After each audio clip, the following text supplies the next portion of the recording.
Bienvenidos a Economía. Argentina sufre una nueva ola de aumentos de precios y falta de productos después de que en las últimas 2 semanas las autoridades incrementaran las restricciones a las importaciones y renunciara el ministro de Economía, Martín Guzmán.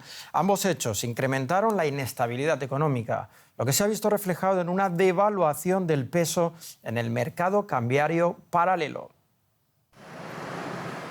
Lisandro Mesa, periodista deportivo, sale en busca de botines. En un país fanático del fútbol como Argentina, no es fácil conseguirlos, después de que hace 2 semanas se restringieran más las importaciones por falta de divisas. De papi fútbol sin tapones no hay directamente, no hay. O sea, en mi talle no hay nada. Y de fútbol 11 hay dos pares. Lisandro juega al papi fútbol, como se conoce aquí al fútbol de 5 jugadores sobre césped sintético. Hace 3 meses encontró botines después de recorrer 7 tiendas. Antes había un cubo para importar, traían quizás lo más importante, lo que más se vende, y bueno, los botines quedaron para un último lugar. Argentina privilegia las importaciones para la producción y relega las de consumo. Por eso, restaurantes de sushi han reemplazado el salmón por la trucha patagónica. Y en los supermercados hay poco papel higiénico por falta de celulosa en el mundo. Además, por la mayor regulación del mercado oficial de divisas, subió el dólar en la plaza paralela. Ese incremento se ahondó aún más por la sorpresiva renuncia del ministro de Economía argentino, Martín Guzmán, el pasado 2 de julio. Algunos proveedores dejaron de enviar mercadería a los comercios hasta definir a qué precio la subirían. Otros la aumentaron apenas dimitió el ministro. Todo lo que es alimentos había subido un 10% y todo lo que es productos de limpieza y de higiene personal un 13%. Nosotros somos productores de aceite. Bueno, si bien hay una parte que es la que se vende al mundo, ¿no es cierto? Porque es parte de que van a entrar divisas al país, hay una parte que queda para el mercado interno y es la que no encontramos. El almacenero escucha a diario el fastidio de los clientes ante una inflación anual del 60% que amenaza con subir al 75% para final de año. Muchos argentinos buscan protegerse adelantando compras previstas. Tras renunciar al ministro Guzmán, Nicole Jaureguíber, estudiante de Derecho, adquirió una computadora, un monitor y un teclado, productos que se importan al dólar oficial a mitad del precio que el paralelo. Con la renuncia de Guzmán empieza a aumentar el dólar y ya para el domingo a la noche, el lunes, la cosa no se veía bien. Más que nada por cómo se sentía en la famosa histeria colectiva. Dije, bueno, yo ya tenía pensado comprarla, mejor ahora y que esperar. Otros argentinos se apuraron a comprar viajes al extranjero que también se pagan al dólar oficial, aunque con impuestos adicionales que el gobierno acaba de subir. Como también cotizan al dólar oficial, el mes pasado se agotaron las entradas para 10 conciertos que la banda Coldplay ofrecerá en octubre y noviembre en el estadio de River Plate. Pequeñas ventajas que sacan algunos argentinos de clase media, mientras otros, sin ahorros ni margen, sufren la pobreza.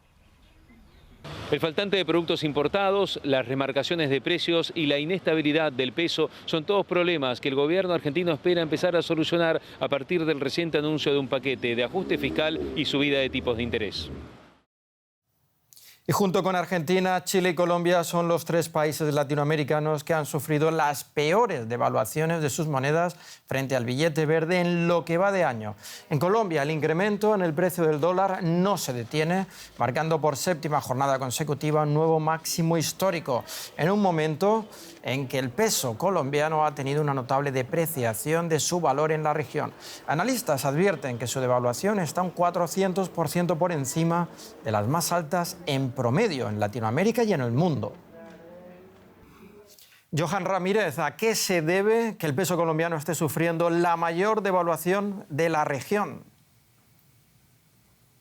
Se debe, Paco, principalmente a 2 fenómenos. Por un lado, la dimensión internacional que está afectando a todas las monedas en el mundo básicamente, y son ese riesgo a la inflación, el aumento de tasas de interés, el temor a una recesión en las principales economías del mundo, la guerra en Ucrania que sigue haciendo estragos en ese país, pero también en la economía europea. Ese elemento internacional es innegable, pero también hay un elemento de política interna que está afectando al peso y es básicamente la victoria de Gustavo Petro en las elecciones presidenciales. Por un lado, es la primera vez que llega la izquierda al poder en Colombia, eso genera nerviosismo en los mercados y en algunos sectores de los inversionistas, y por otro lado, algunos anuncios del presidente electo Gustavo Petro han fortalecido ese nerviosismo, como por ejemplo el posible cese de la exploración de yacimientos petroleros durante su administración, que es básicamente uno de los principales ingresos del país. De manera que ese elemento se ha sumado. Algunos dirían que se está politizando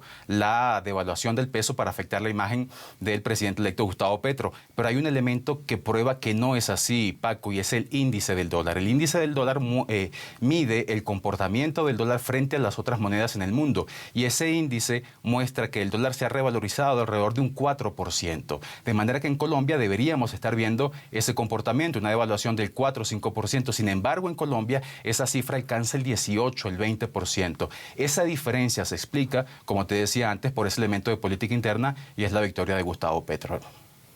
¿Y cómo está afectando esta caída del peso colombiano a los ciudadanos de a pie y a las empresas? ¿Se han anunciado algunas medidas para contrarrestar esta situación?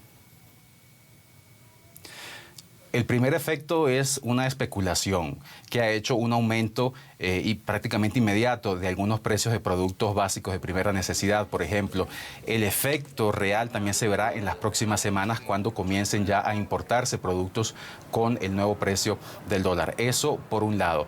Por otro, en cuanto a las medidas que se puedan tomar, Paco, el punto es que Colombia atraviesa un momento muy particular, una coyuntura de transición de poder. El presidente Duque estará en el poder durante apenas unas semanas. El 7 de agosto le entregará el gobierno a Gustavo Petro, de manera que las medidas que el gobierno actual del presidente Iván Duque pueden tomar son muy cortoplacistas. La próxima semana, el 20 de julio, asumirá su periodo el nuevo Congreso, de manera que es muy limitado el espacio que tiene el presidente Duque para tratar de influir en la moneda. Y por el otro lado, el presidente electo no puede todavía tomar medidas concretas, tangibles, que puedan modificar el comportamiento de la economía. Lo que podría hacer es enviar señales, dar mensajes que puedan traer tranquilidad a los mercados. De manera que en esa situación tan inestable parece que el Estado colombiano, el gobierno colombiano puede hacer poco para tratar de revertir esta caída estrepitosa del peso en Colombia.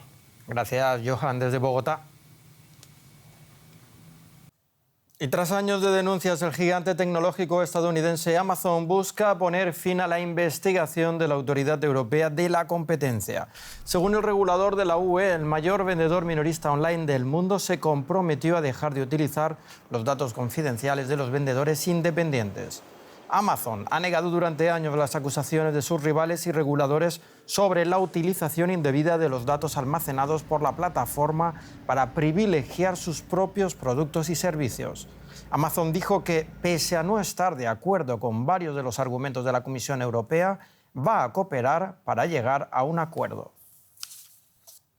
Nos vamos directamente a Nueva York con Jesús García. Saludos. ¿A qué se comprometería Amazon tras esta investigación en la Unión Europea? Pues bueno, esta investigación inició en 2019, después de varias quejas de empresas en la Unión Europea, y presentó una propuesta de acuerdo a Amazon para comprometerse a dejar justamente recopilar los datos que no son públicos de los comerciantes. Es decir, Amazon está acusada de obtener, por ejemplo, términos de ventas, ingresos, envíos, sistemas de inventario, rendimiento y otro tipo de información que le beneficia directamente para crear estrategias que le permitían ofrecer mejores ofertas a sus clientes. Aunque esto suena pues positivo para los clientes, en realidad es considerada una política desleal, por lo cual pues varias empresas se quejaron ante la Comisión Reguladora en la Unión Europea y se inició una investigación. También se indica que a través de su programa Amazon Prime, la empresa obligaba a los proveedores a utilizar un sistema de venta, es decir, los obligaba a que lo utilizaran directamente sin darles oportunidades de poder trabajar con otros proveedores. La propuesta de Amazon, pues bueno, será evaluada, todavía no es final, y en septiembre también las empresas que están involucradas tendrán que tomar una postura al respecto. ¿Y qué pasa si Amazon no logra un acuerdo? Pues bueno, de entrada, Amazon sabe que puede perder miles de millones de dólares y por eso es que presentó esta propuesta. Ahora, si no llega a ese acuerdo, evidentemente la investigación continuaría y si la Comisión Reguladora encuentra estas fallas en contra de la empresa, pues las sanciones podrían ser todavía mayores de lo que podrían estar proyectando en este momento. Hay que ver cómo avanza la propuesta, si es que logra concretarse. Como mencioné, septiembre va a ser muy importante porque tiene que haber una contrapropuesta.